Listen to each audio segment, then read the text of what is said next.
Hello everyone, welcome to AK explains UPSC. आज हम बात करेंगे इंडियन नेशनल मूवमेंट के एक इम्पॉर्टेंट टर्निंग पॉइंट की, सूरत स्प्लिट 1907। इस इवेंट ने इंडियन नेशनल कांग्रेस को दो ग्रुप्स में डिवाइड कर दिया था, मॉडरेट्स और एक्सट्रीमिस्ट, और यहीं से फ्रीडम स्ट्रगल की डायरेक्शन टेम्पररी चेंज हो गई थी। कांग्रेस के अंदर टेंशन क्यों था? 1885 में जब इंडियन नेशनल कांग्रेस बनी थी तो उसका अप्रोच पीसफुल और कॉन्स्टिट्यूशनल था। इस ग्रुप को कहते थे मॉडरेट्स। इनके मेन लीडर्स थे दादा भाई नायरोजी, गोपाल कृष्ण गोखले एंड पी मेहता। इनका मानना था कि ब्रिटिश को पेटिशंस, रेजोल्यूशंस और डिस्कशंस के थ्रू रिफॉर्म के लिए कन्विंस किया जा सकता है। लेकिन 1905 के बाद सिचुएशन चेंज हो गई। Partition of Bengal, Lord Curzon ने बंगाल को डिवाइड कर दिया और इससे इंडियंस में ह्यूज एंगर स्प्रेड हो गया। यहीं से स्टार्ट हुआ स्वदेशी movement, boycott of foreign goods, national education movement. इस फेज में एक नया ग्रुप स्ट्रांग हुआ जिसे हम एक्सट्रीमिस्ट के नाम से जानते हैं। इनके लीडर थे बाल गंगाधर तिलक, बिपिन चंद्र पाल और लाला लाजपत राय। इनका स्लोगन था Swaraj is my birth right and I shall have it.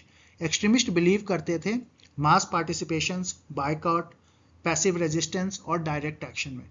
What happened at Surat session 1907? 1907 का कांग्रेस सेशन ओरिजिनली नागपुर में होना था, लेकिन लेटर शिफ्ट करके सूरत में कर दिया गया। इसका मेन इशू था कांग्रेस का प्रेसिडेंट कौन बनेगा।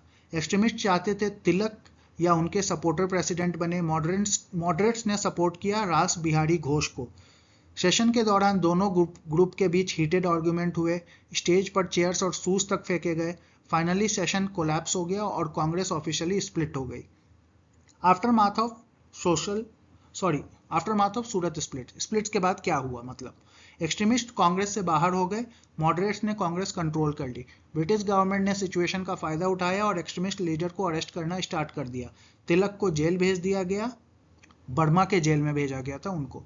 1907 के बाद नेशनलिस्ट मूवमेंट वीक पड़ गया क्योंकि यूनिटी खत्म हो चुकी थी। सूरत स्प्लिट का इंपॉर्टेंस क्या है? सूरत स्प्लिट ने दिखाया फ्रीडम स्ट्रगल के अंदर स्ट्रैटेजी का कॉन्फ्लिक्ट था। कांग्रेस एक यूनाइटेड प्लेटफॉर्म नहीं रहा। टेम्पररी ब्रिटिश ने divide and suppress strategy apply कर दी, लेकिन ये स्प्लिट परमानेंट नहीं था। 1916 में लखनऊ सेशन के टाइम मॉडरेट और एक्सट्रीमिस्ट फिर से यूनाइट हो गए। Congress divide in Surat split divided Congress into moderates and extremist due to ideological differences. Mains के लिए, मतलब यूपीएससी मेंस के लिए इनके आइडियोलॉजिकल डिफरेंस और इम्पैक्ट ऑन सोशल मूवमेंट को पढ़ना जरूरी है।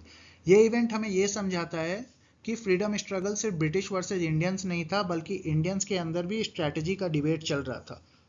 ऐसे स्ट्रक्चर्ड और कॉन्सेप्चुअल एक्सप्लेनेशन के लिए सब्सक्राइब करें एके एक्सप्लेन्स यूपीएससी। मिलते हैं नेक्स्ट टॉपिक में। हर सब्जेक्ट की और हर टॉपिक की डिटेल्ड वीडियोस भी अपलोड होगी जल्दी ही इस चैनल पे। Thanks for watching.